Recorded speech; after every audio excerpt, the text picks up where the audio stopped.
haven't counted the amount of emails I've received, which essentially says, sue them now, not always in those kind words. A lawsuit could be coming to challenge the redistricting maps the legislature passed last month. A story we've been following for you here at Fox 13. The group that successfully passed a citizen ballot initiative is now looking at taking the legislature's maps to the Utah Supreme Court. Fox 13's Ben Winslow has the latest. Veto! Veto! Veto! The group that successfully passed a ballot initiative to form an independent redistricting commission is now moving forward. There are two primary strategies that Better Boundaries is following after the adoption of really egregiously gerrymandered maps. The Utah State Legislature ignored the independent redistricting commission and passed maps in November. Better Boundaries has formed a political action committee and has raised $80,000 so far.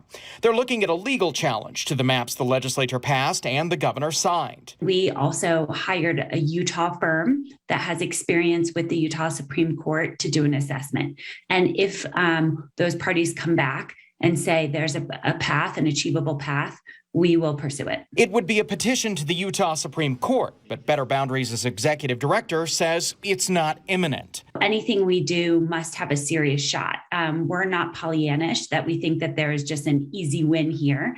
That's not the reality. But the fact of the matter is voters and activists and volunteers across the state have again and again, through many different efforts, made it clear that they value independent districting. Legislative leaders have anticipated a lawsuit. At a news conference earlier this month, Governor Spencer Cox continued to defend the maps that lawmakers passed and he signed, even when a recent poll showed it wasn't exactly popular. That was always the danger that the legislature ran in when this process was set up in the first place, and so I suspect that we'll see pushes to change that again for the next 10 years. Better Boundaries is gearing up to target some lawmakers in the next election cycle, and it's not just Republican incumbents. Because some Democrats voted to accept the House and Senate maps, they could also be forced into primaries. The congressional maps got a lot of attention because it is an extreme, egregious gerrymander.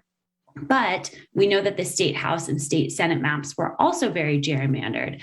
And the impact of that is that communities, cities, towns are really sliced and diced. That's really important that lawmakers are accountable to the public. And that's what the PAC is all about. On the Hill, Ben Winslow, Fox 13 News, Utah.